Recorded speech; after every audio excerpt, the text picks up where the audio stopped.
Iran को दी गई deadline के खत्म होने से 1.5 घंटे पहले अमेरिकी ट्रंप ने बड़ा ऐलान किया है और 2 हफ्ते के लिए सीज फायर का ऐलान कर दिया है। बता दें, अपने सोशल मीडिया ट्रुथ पर ट्रंप ने पोस्ट करके सीज फायर की जानकारी दी, जिसमें उन्होंने कहा कि यह फैसला एक अहम शर्त के साथ जुड़ा हुआ है। उन्होंने कहा कि ईरान को तुरंत पूरी तरह और सुरक्षित तरीके से होर्मुज स्ट्रेट खोलने पर सहमत होना होगा।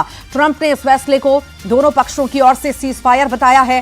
ट्रंप के अनुसार ईरान ने 10 बिंदुओं वाला एक प्रस्ताव दिया है, जिसे बातचीत के लिए एक व्यवहारिक आधार माना जा रहा है। उन्होंने कहा कि अमेरिका और ईरान के बीच पहले से विवाद के अधिकांश मुद्दों पर सहमति बन चुकी है और 2 हफ्तों का ये वक्त समझौते को अंतिम रूप देने के लिए दिया गया है।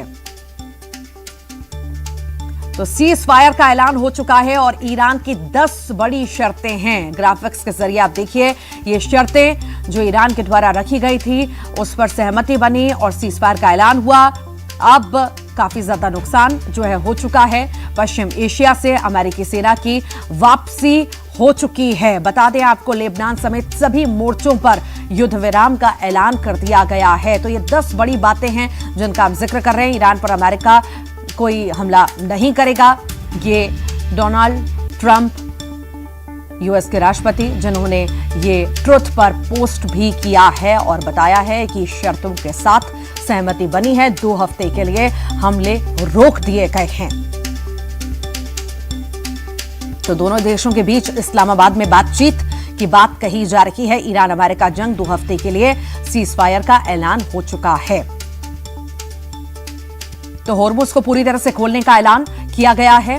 जो प्रतिबंध लगाया गया था ईरान के द्वारा, उसे हटाने के लिए कहा गया और पूरी तरह से होर्मुज खोलने के लिए, क्योंकि बहुत ज्यादा प्रभावित अलग अलग देशों में सप्लाई जो होती है वो प्रभावित, और इसी वजह से अब सहमति बनी है। 10 बिंदुओं पर बातचीत बनी और अब जाकर के सीज फायर का ऐलान किया गया। तो सीज फायर को लेकर न्यूयॉर्क टाइम्स की रिपोर्ट का अगर हम जिक्र करें तो इसके मुताबिक ईरान ने 2 हफ्ते के सीज फायर प्रपोजल को स्वीकार कर लिया है।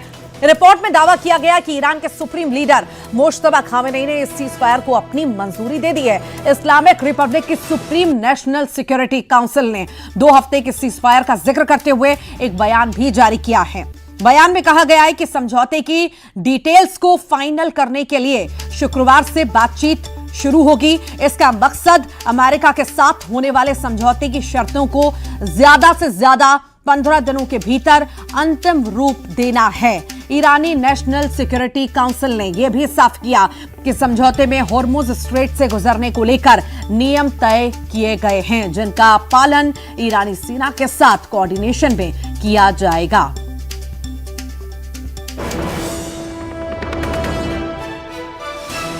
तो जंग को लेकर एक और बड़ी ब्रेकिंग आपको बता दें, व्हाइट हाउस ने कहा है कि इजराइल अस्थायी सीजफायर के लिए भी सहमत हो चुका है। तो वहीं दूसरी तरफ ईरानी टीवी ने दावा किया कि अमेरिकी राष्ट्रपति डोनाल्ड ट्रंप ने युद्ध समाप्त करने के लिए ईरान की शर्तों को स्वीकार कर लिया है। इन दोनों बयानों को जोड़कर देखा जाए तो साफ है कि अस्थायी सीजफायर को लेकर दोनों पक्षों की तरफ से सहमति बनती दिख रही है। फिलहाल ये सीजफायर अस्थायी बताया जा रहा है, लेकिन इसे तनाव कम करने की दिशा में एक अहम कदम भी माना जा रहा है।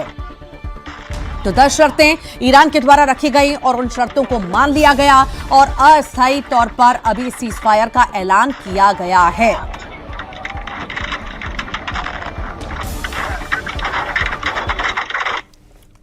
और चलिए अन्य खबरों का जिक्र करते हैं। उज्जैन की बात करते हैं।